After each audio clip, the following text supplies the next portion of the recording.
Lord of the Great Abyss, Nuada of the Silver Hand, the Elder God, Nodens. Nodens is another interesting figure within the mythos, as he is often called one of the Elder Gods. And so, at this point, I think it is time that I discuss the differences between the various classifications of deities within the Cthulhu Mythos. First, you have the Outer Gods, such as Azathoth, Yog-Sothoth, and Nyarlathotep. These are inarguably the most powerful beings in the mythos, often existing outside of our normal space and time. Secondly, we have the Great Old Ones, such as Cthulhu, Hastur, Sotoguwa, and many others. These beings are considered less powerful than the Outer Gods, and are often confined to a single physical location. Finally, we have the Elder Gods, including Nodens, Bast, Hypnos, and many others.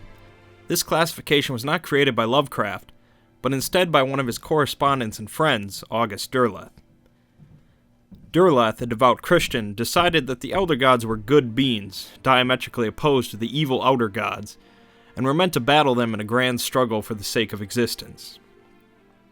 This view is almost completely disregarded within the mythos community, but Derleth's naming of the Elder Gods did stick around. Nodens is based on the Celtic deity of the same name, and Lovecraft likely created him based on Arthur Macon's story, The Great God Pan. Nodens first appeared in the strange high house in the mist, and later in the dream quest of unknown Kadath. In both stories, Nodens appears to seemingly offer advice and assistance to the protagonist. Nodens is the Lord of the Great Abyss. While Abyss here is a clear reference to the sea, it would also seem to reference the underworld, or perhaps hell. Nodens is often seen as an elderly male, with white hair and gray beard, riding a chariot formed from a large seashell pulled by legendary creatures. Nodens is served by night gaunts, slick, black, winged creatures that are vaguely humanoid in shape, but lack faces and are completely silent. They are used to abduct creatures for various purposes, including humans. Nodens is often regarded as a great hunter, slaying creatures such as Shantax, who serve Nyarlathotep, as well as other servants of Nyarlathotep or Great Old Ones. In this sense, combined with the assistance he's offered humans, it might lead one to believe that Nodens is a good entity, or on our side. Again, this contradicts Lovecraft's design and personal beliefs. It is as foolish to assign our concepts of good to a mythos entity as it is to assign evil to them. After all, does bacteria consider us evil when we wash our hands with soap? Nodens, along with the other Elder Gods, have their own purposes and machinations, and it is ridiculous for us to try and understand them.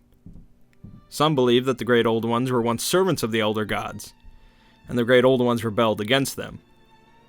Some believe that the Elder Gods themselves were once among the Great Old Ones, but there was a schism of some sort. Regardless of your personal thoughts on the Elder Gods, it is clear that they are different than most other entities in the mythos.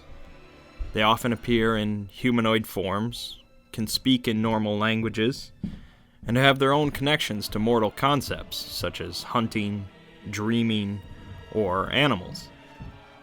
It is perhaps the fact that they have more in common with us is what makes them so odd. Because there is also one more theory, that the Elder Gods are not who they say they are. They are merely disguised forms of another, much darker entity, Nyarlathotep.